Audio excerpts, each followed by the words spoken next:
দেখো, আজকে যে কবিতা সেটাকে একটা গুরুত্বপূর্ণ কবিতা। হ্যাঁ, তোমরা যারা ক্লাস 10-এ পড়ো তাদের জন্য একটা গুরুত্বপূর্ণ কবিতা এটা। সেটা হচ্ছে ফ্যাবেল। লিখেছেন র্যালফ ওয়াল্ডো ইমারসন। কবি র্যালফ ওয়াল্ডো ইমারসন এই কবিতা লিখেছেন ফ্যাবেল। আচ্ছা, ফ্যাবেল মানে কি? নীতি কথা। এই কবিতায় কবি র্যালফ ওয়াল্ডো ইমারসন যে নীতি কথা বুঝিয়েছেন, আমাদের বলেছেন এটা যে এই পৃথিবীতে প্রত্যেকটা জিনিস, সেটা ছোট হোক বা বড় হোক, তার মধ্যে জীবন থাকুক বা না থাকুক, যতই বড় হোক না কেন বা যতই ছোট হোক না কেন, প্রত্যেকটা জিনিসের একটা নির্দিষ্ট কারণ আছে এই পৃথিবীতে থাকার। হুম। তাদের কোনো না কোনো কাজ আছে। কোনো জিনিস যে গুরুত্বহীন এমনটা নয়। তিনি সেটা বুঝিয়েছেন। এবং তিনি এটাও বলেছেন যে আমাদের প্রত্যেকের উচিত, ঠিক আছে, সবাইকে সম্মান করা। হ্যাঁ, কোনো জিনিসকে যাতে আমরা তুচ্ছ না ভাবি, সেটা তিনি আমাদেরকে বুঝিয়েছেন। যে বলেছেন যে প্রত্যেকটা জিনিসেরও গুরুত্ব আছে। ঠিক আছে, দেখো কিভাবে তিনি বুঝিয়েছেন। কবিতাটা শুরু করি, তাহলে তোমরা বুঝতে পারবে। দেখো, এই কবিতা শুরু করার আগে আমি একটা কথা বলে দেই। এই কবিতা দুইজনের মধ্যে একটা কনভারসেশন বা কথোপকথন চলছে। সেই দুজন কে কে? একটা মাউন্টেন মানে একটি পর্বত, এবং একটা স্কুইরেল মানে একটা কাঠবিড়ালি। ঠিক আছে, দেখো, দুটোকে যদি দেখো, মাউন্টেন খুব বড় আর স্কুইরেল খুব ছোট। ঠিক আছে, এই দুজনের মধ্যে ঝগড়া চলছে, যেখানে মাউন্টেন স্কুইরেলকে তাচ্ছিল্য করে বলছে, হ্যাঁ, ছোট্ট দাম্ভিক, লিটল প্রিগ, এরকম বলে না অনেক সময়, অনেক ছোট বলে তাকে অপমান করছে আর কি। হ্যাঁ, সেই অপমানের জবাবে আমাদের স্কুইরেল পর্বতকে কি জবাব দেয়, সেটা নিয়েই পুরো কবিতা। বুঝা গেছে? দেখো, কবিতাটা আমি শুরু করি। The mountain and the squirrel, মানে দ্য মাউন্টেন মানে কি? পর্বতটি, একটা পর্বতের কথা বলা হয়েছে। অ্যান্ড মানে এবং, দ্য স্কুইরেল এবং একটি কাঠবিড়ালি। একটা মাউন্টেন এবং একটা কাঠবিড়ালির হ্যাড, হ্যাড মানে ছিল, কি ছিল? আ কোয়ারেল, কোয়ারেল মানে হচ্ছে ঝগড়া। তোমরা অনেক সময় এই যে প্রথম লাইনে স্কুইরেল বানান আর পরের লাইনে কোয়ারেল বানান, অনেক সময় তোমরা ভেবে নাও এটা এক, কিন্তু এটা এক নয়। যেটা এস দিয়ে শুরু হয়েছে সেটা হচ্ছে কাঠবিড়ালিকে বলেছে, আর যেটা কিউ দিয়ে শুরু হয়েছে সেটা হচ্ছে ঝগড়া। বলেছে একটি পর্বত এবং একটি কাঠবিড়ালির হ্যাড মানে ছিল একটি ঝগড়া। ঠিক আছে, একটা পর্বত এবং একটি কাঠবিড়ালির মধ্যে একটা ঝগড়া ছিল। ঠিক আছে, এবার তার পরের লাইন দেখো, বলেছে অ্যান্ড এবং দ্য ফরমার, ফরমার মানে আগের জন বা প্রথম জন। এখানে প্রথম লাইনে দেখো, প্রথম লাইনে তোমরা দেখতে পাবে সবার প্রথমে কার কথা বলা হয়েছে? The mountain. তারপরে কার কথা বলা হয়েছে? The squirrel. ঠিক আছে, তাহলে সবার প্রথমে কার কথা বলা হয়েছে? সবার প্রথমে বলা হয়েছে মাউন্টেনের কথা। তাই মাউন্টেনকে এখানে ফরমারও বলবো। ঠিক আছে, এই জন্য বলেছে দ্য ফরমার মানে প্রথম জন। প্রথম জন বলতে দ্য মাউন্টেন, এখানে ফরমার কাকে বলা হয়েছে? মাউন্টেনকে বলা হয়েছে। The former, I mean the mountain, called মানে ডেকেছিল, পর্বত ডেকেছিল। কাকে ডেকেছিল? দ্য লেটার, এখানে লেটার মানে হচ্ছে পরের জন। পরের জন কে? The squirrel. দেখতে পাবে তোমরা প্রথম লাইনে, সেকেন্ডে আছে দ্য স্কুইরেল, এখানে লেটার বলতে স্কুইরেলকে বোঝানো হয়েছে। ঠিক আছে, বলেছে দ্য ফরমার মানে প্রথম জন, কল্ড মানে ডেকেছিল, দ্য লেটার মানে পরের জনকে বা দ্বিতীয় জনকে। কি বলে ডেকেছিল? লিটিল প্রিগ, ছোট্ট দাম্ভিক।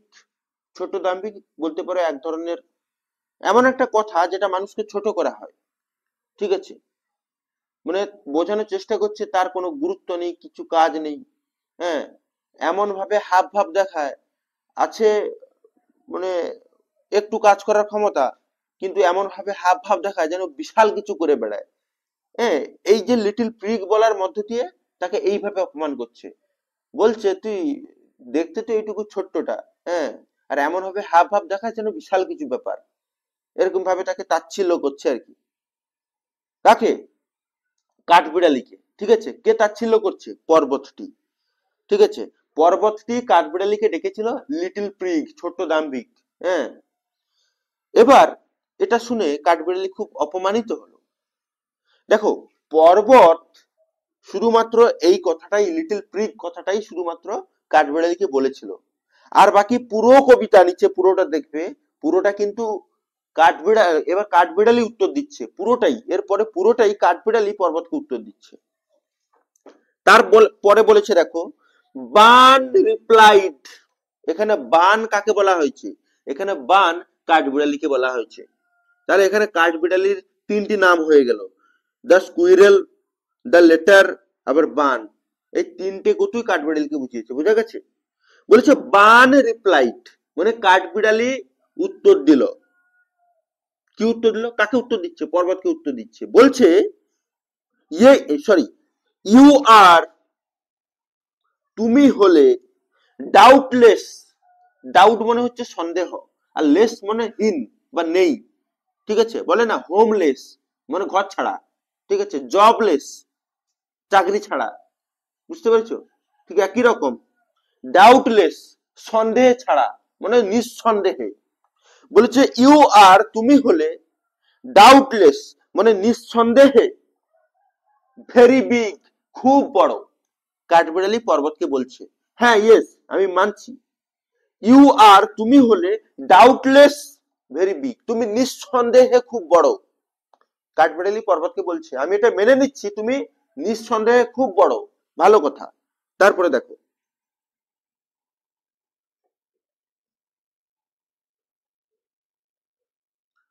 তুমি নিঃসন্দেহে খুব বড়, কিন্তু কাঠবিড়ালি আবার বলছে বাট, কিন্তু এটা মনে রেখো মাথায়, all sorts of things, all মানে সমস্ত, আর সর্টস মানে হচ্ছে ধরনের, সমস্ত ধরনের, অফ থিংস, থিংস মানে হচ্ছে জিনিসপত্র। ঠিক আছে, সমস্ত ধরনের জিনিসপত্র বলতে কোন জিনিসপত্রকে বুঝিয়েছে? ছোট বড় সমস্ত জিনিসপত্র। ঠিক আছে, এই পৃথিবীতে থাকা ছোট বড় সমস্ত জিনিসপত্র। আর কি? অ্যান্ড মানে এবং, ওয়েদার, ওয়েদার মানে আবহাওয়া, ওই শীত গ্রীষ্ম বর্ষা এগুলোকে আবহাওয়া বলেছে। হ্যাঁ, all sorts of things and weather, সমস্ত ধরনের জিনিসপত্রকে, ছোট বড় সমস্ত জিনিসপত্রকে, এবং ওয়েদার মানে আবহাওয়াকে কি করতে হবে? মাস্ট, অবশ্যই করে, মাস্ট মানে অবশ্যই, বি টেকেন, টেকেন মানে নিতে হবে। কেমন ভাবে নিতে হবে?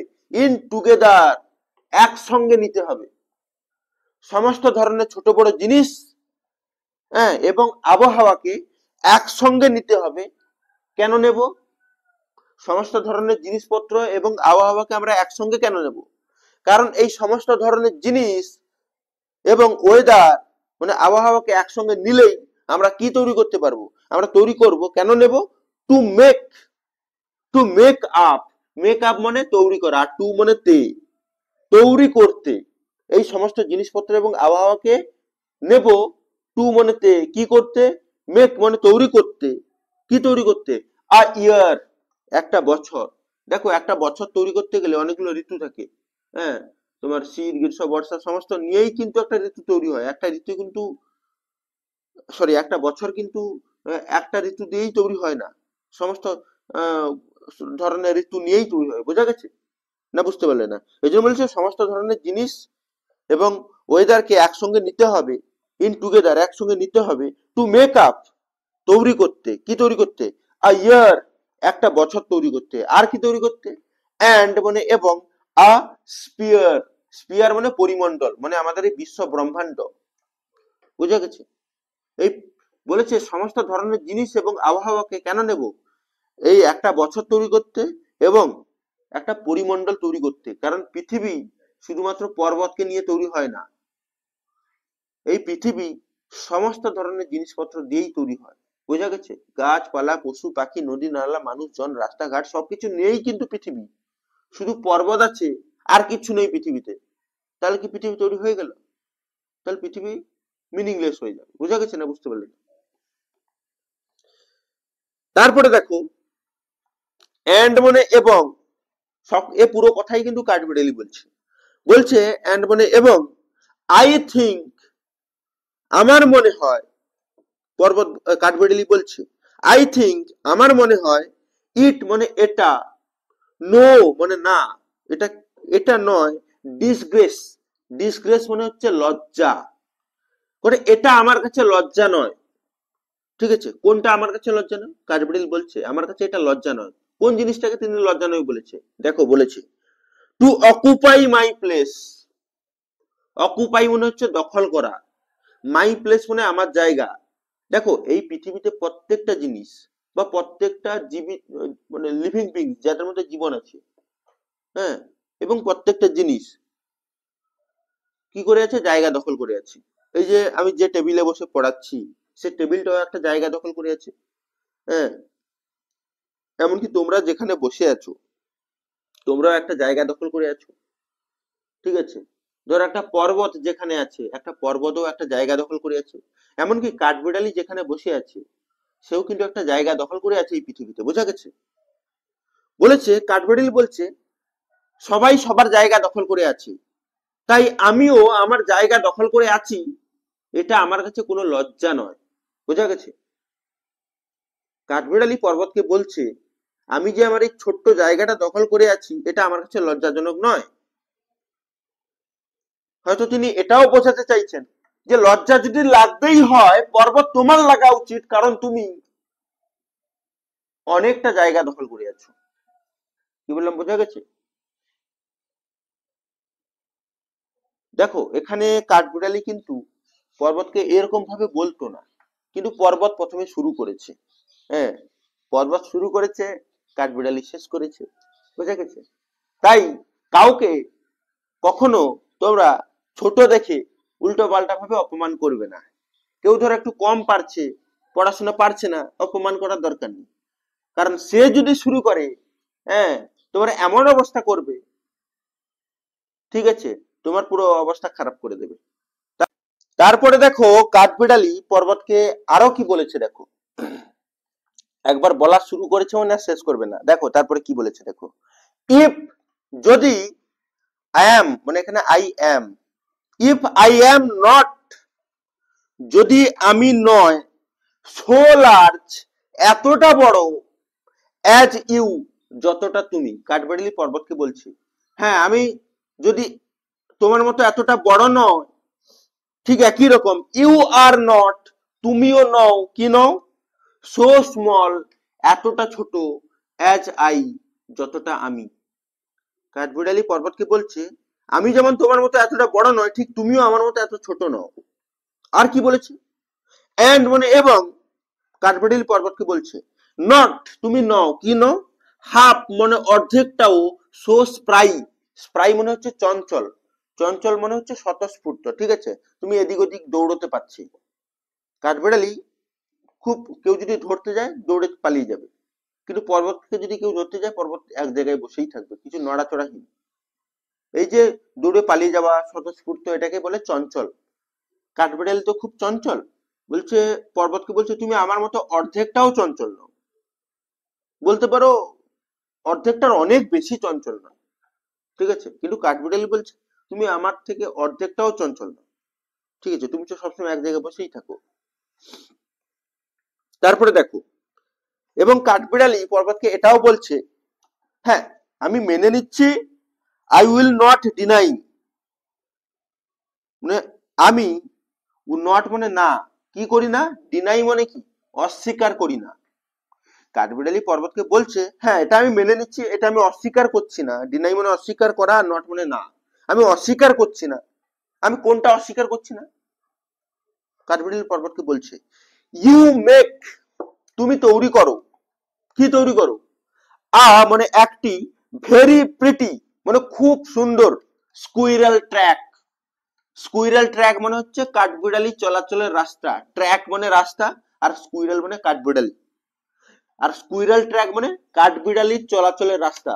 তোমরা দেখতে পাবে পর্বতের গায়ে কাঠবিড়ালি উঠে উঠে চলে যায়, তাই তো? এটা হচ্ছে কাঠবিড়ালি চলাচলের রাস্তা তৈরি করা আছে পর্বতের গায়ে।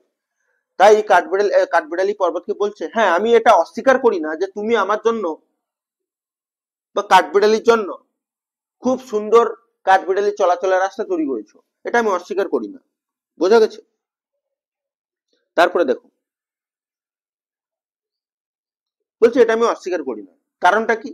অস্বীকার আমি কেন করি না? কারণ আমাদের সবার দক্ষতা বা ট্যালেন্ট এক নয়। ঠিক আছে? যেমন ধরো একজন মানুষ, ঠিক আছে, তুমি শুভ ধরো ভালো বই পড়তে পারে, হ্যাঁ, শুভ ভালো বই পড়তে পারে, দেখা যাচ্ছে রূপঙ্কর ভালো ছবি আঁকতে পারে, হ্যাঁ, অঞ্জলি ভালো কবিতা বলতে পারে, তাই তো? সবার ট্যালেন্ট তো সমান নয়। কেউ ভালো পড়তে পারে, কেউ ভালো ছবি আঁকতে পারে, কেউ ভালো রিডিং করতে পারে, তা সবার ট্যালেন্ট তো আলাদা। এই জন্য কাঠবিড়ালি পর্বতকে বলছে, করে আমি এটা অস্বীকার করি না যে তুমি খুব সুন্দর কাঠবিড়ালি চলাচলের রাস্তা তৈরি করেছো। কারণটা কি আমি অস্বীকার করি না কেন? কারণ বলেছে ট্যালেন্টস, দেখো এবার দেখো ট্যালেন্টস মানে কি, দক্ষতাগুলি ডিফার, আলাদা আলাদা হয়, সবার ট্যালেন্ট এক নয়, দক্ষতাগুলি আলাদা আলাদা। আর এই যে দক্ষতাগুলি ভগবান আমাদেরকে যে দিয়েছে, হ্যাঁ, কেউ ভাবতে পারো ভগবান কেন ওকে ভালো ছবি আঁকার গুণ দিয়েছে, আমাকে কেন দেয়নি? ও কেন ভালো পড়ছে, আমি কেন ঠিকঠাক পড়তে পারছি না? ভগবান ওকে বেশি ভালোবাসে, আমাকে কম ভালোবাসে? ভগবান সবাইকে সমান ভালোবাসে। ঠিক একই রকম সবাইকে সমস্ত ট্যালেন্ট দেয়নি, কাউকে একটা ট্যালেন্ট দিয়েছে আর অন্যজনকে আর একটা ট্যালেন্ট দিয়েছে, ভালো ট্যালেন্ট। বুঝতে পেরেছো? হ্যাঁ, বলছে এই যে ট্যালেন্ট গুলো যে ডিফার, আলাদা আলাদা, এবং এই ট্যালেন্ট গুলোতে যে দেওয়া আছে সবাইকে, এই অল ইজ ওয়েল, সবকিছু ঠিকঠাক ভাবেই দেওয়া আছে। এন্ড মানে এবং, ওয়াইসলি পুট, এবং জ্ঞানীদের মতে, সজ্ঞানে জ্ঞানীদের মতো রাখা আছে। মানে ভগবান মাথায় তার যথেষ্ট ভগবানের জ্ঞান আছে, হ্যাঁ, সবাইকে ঠিকঠাকই জ্ঞান দিয়েছে এবং জ্ঞানীদের মতো রাখা আছে। এখানে জ্ঞানীদের বলতে কাদেরকে বলা হয়েছে? ভগবানকে বলা হয়েছে। ঠিক আছে? ভগবান তার নিজের মতো সবাইকে সমান ভাগে জ্ঞান বা দক্ষতা ভাগ করে দিয়েছে। বুঝে গেছে? এবার বলেছে ইফ, যদি, আই ক্যান নট ক্যারি, যদি আমি, ক্যান নট মানে পারি না, ক্যারি মানে বহন করতে, যদিও আমি বহন করতে পারি না, ফরেস্ট, ফরেস্ট মানে হচ্ছে জঙ্গল। কাঠবিড়ালি পর্বতকে বলছে তোমার ট্যালেন্ট কি? তুমি জঙ্গল বহন করতে পারো। কোথায়? বলছে কাঠবিড়ালি বলছে if I can not carry, যদিও আমি পারি না, ক্যারি মানে বহন করতে, কি বহন করতে? ফরেস্ট মানে জঙ্গল বহন করতে। কোথায়? অন মাই ব্যাক, ব্যাক মানে পিঠে। কাঠবিড়ালি বলছে যদিও আমি তোমার মতো আমার পিঠে জঙ্গল বহন করতে পারি না, তাহলে জঙ্গল কে বহন করতে পারে? পর্বত। পর্বত তার পিঠে জঙ্গল বহন করতে পারে। তোমরা দেখেছো পর্বতের গায়ে অনেক গাছ হয়ে আছে, হ্যাঁ, পর্বত জঙ্গল বহন করতে পারে, কিন্তু কাঠবিড়ালি পারে না। এই জন্য কাঠবিড়ালি বলছে যদিও আমি তোমার মতো, হ্যাঁ, আমার পিঠে আমি জঙ্গল বহন করতে পারি না, ঠিক একই রকম নাইদার, নাইদার মানে কি? না। ক্যান ইউ, ইউ মানে তুমি, ক্যান মানে পারো, আর নাইদার মানে না, তুমি পারো না। কি করতে পারো না? ক্র্যাক, ক্র্যাক মানে হচ্ছে ভাঙতে। কি ভাঙতে পারো না? এ নাট, একটা বাদাম, নাট মানে হচ্ছে বাদাম। আমি যেমন, আমি যেমন, ঠিক আছে, তোমার মতো আমার পিঠে জঙ্গল বহন করতে পারি না, ঠিক একই রকম তুমিও আমার মতো একটা ছোট বাদাম ভাঙতে পারো না। হ্যাঁ, কারণটা কি? কারণ আমাদের সবার ট্যালেন্ট আলাদা আলাদা। কাঠবিড়ালির ট্যালেন্ট কি? এদিক ওদিক দৌড়তে পারে, পর্বতের সেই ট্যালেন্ট নেই। পর্বত কি তৈরি করতে পারে? কাঠবিড়ালির চলাচলের রাস্তা তৈরি করে দিতে পারে। বোঝা গেছে? আমরা সবাই সবার প্রতি, সবার উপর নির্ভরশীল, হ্যাঁ, তাই কেউ কাউকে বড় করবো না, কেউ কাউকে ছোট করে দেখবো না, সবাই আমরা সমান। We are human beings, every one is equal. বোঝা গেছে? এবার এই কবিতা কি বলেছে শুরুতেই তোমরা দেখতে পাবে, টেক্সটের সবার উপরে দেখো লেখা আছে, হ্যাঁ, সেকেন্ড সেকেন্ড প্যারাগ্রাফটা দেখো, সবার উপরে সেকেন্ড প্যারাগ্রাফ, ওই যে কবির বর্ণনা দেওয়া আছে, তারপরে প্যারাগ্রাফে কি বলেছে দেখো। এটা হচ্ছে একটা গল্পের মতো, ঠিক আছে? সেই গল্পের মোরাল, আমরা কি করি গল্প লেখার পর তার মোরাল দেখি তো, এই গল্পের মোরালটা কি? এটা কিন্তু পরীক্ষায় আসতে পারে। এখানে বলেছে the poem describes a conversation between the squirrel and the mountain. এই কবিতা বর্ণনা দিয়েছে, কিসের বর্ণনা দিয়েছে? একটা কথোপকথন চলছে, যেটা আমি শুরুতেই তোমাদের বলেছি। কার কার মধ্যে? একটা পর্বত এবং একটা কাঠবিড়ালির মধ্যে। এইবার দেখো মোরালটা কি আছে, দেখো মোরালটা তার পরের লাইন, মন দিয়ে শুনবে। বলেছে দ্য স্কুইরেল মানে কাঠবিড়ালি পয়েন্টস আউট মানে দেখিয়েছে, দ্যাট মানে যে, কি দেখিয়েছে? ইন দিস ওয়ার্ল্ড, এই পৃথিবীতে, এভরি বিং প্রত্যেকটা জিনিস, সেটা হতে পারে লিভিং, তার মধ্যে জীবন থাকতে পারে, অর নন লিভিং, জীবন নাও থাকতে পারে। জীবন কার কার মধ্যে থাকতে পারে? দেখো গাছ, মানুষ, পশু, এদের মধ্যে জীবন আছে। আর নন লিভিং মানে জীবন যাদের নেই, যেমন কি বেঞ্চ, যেখানে তুমি বসে আছো। তোমার ট্যালেন্ট কি? তুমি ভালো করে এক্ষুনি বই পড়তে পারবে। হ্যাঁ, আর এই টেবিলের ট্যালেন্ট কি, বা এই বেঞ্চের ট্যালেন্ট কি? তোমাকে বসিয়ে রেখেছে। তার তো গুরুত্ব আছে, কেউ গুরুত্বহীন নয়। বুঝা গেছে? সবার ট্যালেন্ট আলাদা। বলেছে এভরি বিং প্রত্যেকটা জিনিস, লিভিং অর নন লিভিং, তার মধ্যে জীবন থাক বা না থাক, সেটা হতে পারে বিগ খুব বড়, আর স্মল বা খুব ছোট, সেটা বড় হতে পারে বা ছোট হতে পারে। হলেও কি হবে? সবারই হ্যাভ মানে আছে, দেয়ার ইন্ডিভিজুয়াল রিজনস, একটা ব্যক্তিগত কারণ বা বিশেষ কারণ আছে ফর এক্সিস্টেন্স, টিকে থাকার, এই পৃথিবীতে টিকে থাকার বা থাকার জন্য তার গুরুত্ব আছেই। হ্যাঁ, বোঝা গেছে? তোমরা শুনলে অবাক হবে, এই যে পুরো মানুষের যে প্রজাতি, হ্যাঁ, হিউম্যান স্পিসিস পুরোপুরি ভাবে 6 থেকে 7 মাস বা কিছু সময়ের মধ্যেই ধ্বংস হয়ে যাবে, যদি এই পৃথিবী থেকে ওই যে মৌমাছি যেগুলো আছে, সমস্ত মৌমাছি প্রজাপতি যদি মরে যায়, মানুষ বেশি দিন বাঁচতে পারবে না। 6-7 মাস কি 1 বছর কি তার থেকে একটু বেশি, তারপরে সমস্ত মানুষ মারা যাবে। তাহলে এই যে ছোট্ট ছোট্ট মৌমাছি, এদের কতটা গুরুত্ব বুঝতে পেরেছো? তোমাদের মনে হতে পারে কিভাবে? দেখো মৌমাছিগুলো কি করে, মানে ফুল থেকে, মানে পুরুষ ফুল এবং স্ত্রী ফুলের মধ্যে সংযোগ ঘটায়। হ্যাঁ, কি করে? মৌমাছিগুলো গিয়ে একটা ফুলে বসলো, স্ত্রী ফুলে গিয়ে বসলো, সেখান থেকে ডিমাশয়গুলি নিয়ে এসে পুরুষ ফুলে বসে, পুরুষ ফুলে আগে বসে, সেখান থেকে ওই যে কি বলে ওগুলোকে, ওগুলো নিয়ে গিয়ে স্ত্রী ফুলে বসলেই ওগুলো কিন্তু ফল তৈরি হয়। কি বললাম, বোঝা গেছে? আর সেই ফল আমরা খাই, সমস্ত রকমের ফল, সে ফসল বা শস্য, ধান, গম, সমস্ত কিছু এইভাবেই তৈরি হয়। আর যদি মৌমাছি যদি না থাকে, তাহলে ধান মানে তোমার এই ফুল হয়েই ফুটে মরে যাবে, ফল আর হবে না। আর আমরা কি ফুল খেয়ে বেঁচে থাকবো নাকি? হ্যাঁ, তোমরা ফুল খেয়ে বেঁচে থাকতে পারবে? খেতে তো হবে। আমরা যেভাবে আজ অনেকদিন হিউম্যান সিভিলাইজেশনে এত দূর পর্যন্ত চলে এসেছি, গাছপালা, গাছের পাতা খেয়ে তো বেঁচে থাকতে পারবো না। বোঝা গেছে? যাই হোক, কবিতাটি কেমন লাগলো তোমরা অবশ্যই বলবে। হ্যাঁ, ভালো লাগলে তোমরা লাইক করে দেবে, শেয়ার করে দেবে, এবং বন্ধুদের মধ্যে জানিয়ে দেবে যে একটা চ্যানেল আছে তোমাদের জন্য। হ্যাঁ, যারা মাধ্যমিক পরীক্ষার জন্য রেডি হচ্ছ, আমার চ্যানেলটাকে ফলো করে রাখতে পারো। আমি কিন্তু